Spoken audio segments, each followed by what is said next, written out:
વાવથરા જિલ્લામાં નાતાલ અને નવા વર્ષની ઉજવણી એટલે કે 31 ડિસેમ્બરને ધ્યાનમાં રાખીને વાવથરા જિલ્લા પોલીસ દ્વારા સુરક્ષા તથા કાયદો સુવ્યવસ્થા જાળવવા વિસ્તારવ્યાપી આયોજન કરવામાં આવ્યું છે।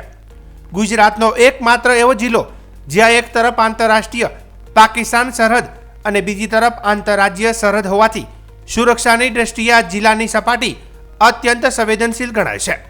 આવી હાલતમાં નવા વર્ષની ઉજવણીને ધ્યાનમાં રાખીને સમગ્ર જિલ્લામાં સુરક્ષા ચક્ર વધુ સક્રિય બનાવાયું છે। જિલ્લા પોલીસની યોજના મુજબ નડાબેટ અને શ્રી ધરણીધર ભગવાન મંદિર જેવા મુખ્ય પર્યટન અને ધાર્મિક સ્થળોએ સુરક્ષિત ભયમુક્ત અને પરિવાર મૈત્રી વાતાવરણ રહે તે માટે સક્રિય પોલીસ તૈનાતી કરવામાં આવી છે। સાથે જ મોટી સંખ્યામાં પ્રવાસીઓ આવતા હોવાથી ટ્રાફિક મેનેજમેન્ટ વધુ મજબૂત બનાવવામાં આવ્યું છે, જેથી લોકોને સરળતા અને સુરક્ષાની સાથે પ્રવાસનો અનુભવ મળી શકે। ત્યારે 3 સ્તરીય સુરક્ષા વ્યવસ્થા કરવામાં આવી છે।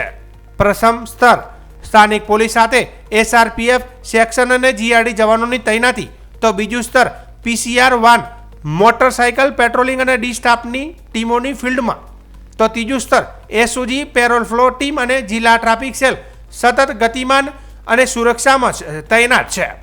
આંતરરાષ્ટ્રીય ચેકપોસ્ટ ઉપર પ્રથમ વખત SRPFને આધુનિક ઓટોમેટિક હથિયારો સાથે તૈનાત કરવામાં આવે છે। વાતડાઉ, ખોડા અને માવસરી ખાતે નાઇટ વિઝન કેમેરાવાળા CCTV સ્થાપિત થયા છે, જ્યારે અંતરિયાળ કાચા રસ્તાઓ નેળિયા પર પેટ્રોલિંગની સાથે ડ્રોન સર્વેલન્સ સિસ્ટમ પણ સક્રિય છે, જેનાથી શંકાસ્પદ હલનચલન પર તરત જ કાર્યવાહી શક્ય બને છે। જિલ્લા પોલીસ વડા ચિંતન તેરૈયાએ જણાવ્યું હતું કે વાવથરા સરહદી જિલ્લો હોવાથી નાતાલ અને ન્યૂ યર સમયગાળામાં વિશેષ સાવચેતી જરૂરી છે। નડાબેટ સહિત પ્રવાસન સ્થળે આવતા નાગરિકોને સુખદ અનુભવ મળે તે માટે ટ્રાફિક અને સુરક્ષા વ્યવસ્થા મજબૂત રાખી છે। તેમણે વધુમાં જણાવ્યું કે દારૂ, ડ્રગ્સ જેવી પ્રતિબંધિત ચીજવસ્તુઓની હેરાફેરી અટકાવવા કડક પગલાં લીધા છે। ભારતમાલા હાઈવે પર વાતરાઉ, ખોડા, માવસરી કાયમી ચેકપોસ્ટ ઉપરાંત દૈયપ, નારોલી, દેવતા ખાતે હંગામી ચેકપોસ્ટ ઊભી કરવામાં આવી છે, જ્યાં SRP હથિયારધારી જવાનો સતત નાગરિકોની ચકાસણી કરી રહ્યા છે।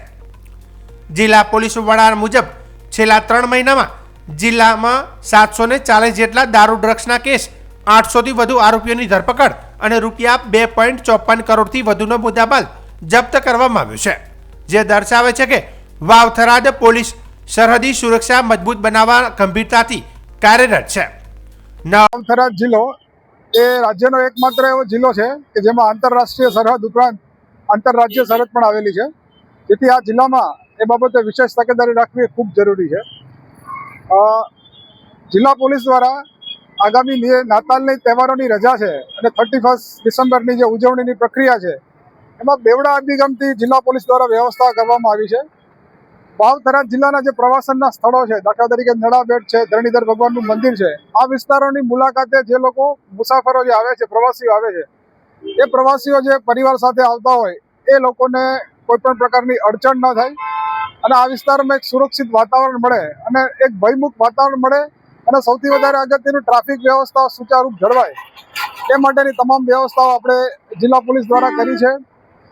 બીજો અભિગમ જે છે, આંતરરાજ્ય સરહદના કારણે જે પ્રતિબંધિત વસ્તુઓ છે એ લીકર હોઈ શકે કે પ્રતિબંધિત દવા હોઈ શકે કે ડ્રગ્સ હોઈ શકે, આપણા જિલ્લાની સરહદોનો આવી કોઈ પણ પ્રકારની ગેરકાયદેસર પ્રવૃત્તિ માટે ન થાય એના માટે પોલીસે વિશેષ તકેદારી રાખી છે અને જે રાબેતા મુજબની આપણી ચેકપોસ્ટો જે છે આ જિલ્લાની છે એ ભારતમાલા પરની વાતરાવ ચેકપોસ્ટ છે, ખોડા ચેકપોસ્ટ છે કે માવસરી ચેકપોસ્ટ છે। આ ઉપરાંત જે મોટરેબલ રસ્તાઓ છે કે જિલ્લામાં કે ત્યાંથી પણ આવા પ્રકારની ગેરકાયદેસર પ્રવૃત્તિ થઈ શકે એવી 3 જેટલી હંગામી ચેકપોસ્ટ આપણે ઊભી કરી છે। એમાં એક દૈયપ ખાતે ચેકપોસ્ટ ઊભી કરી છે, આપણે એક નારોલી ખાતે ચેકપોસ્ટ ઊભી કરી છે અને ત્રીજી ચેકપોસ્ટ આપણે બેવટા ખાતે કરેલી છે।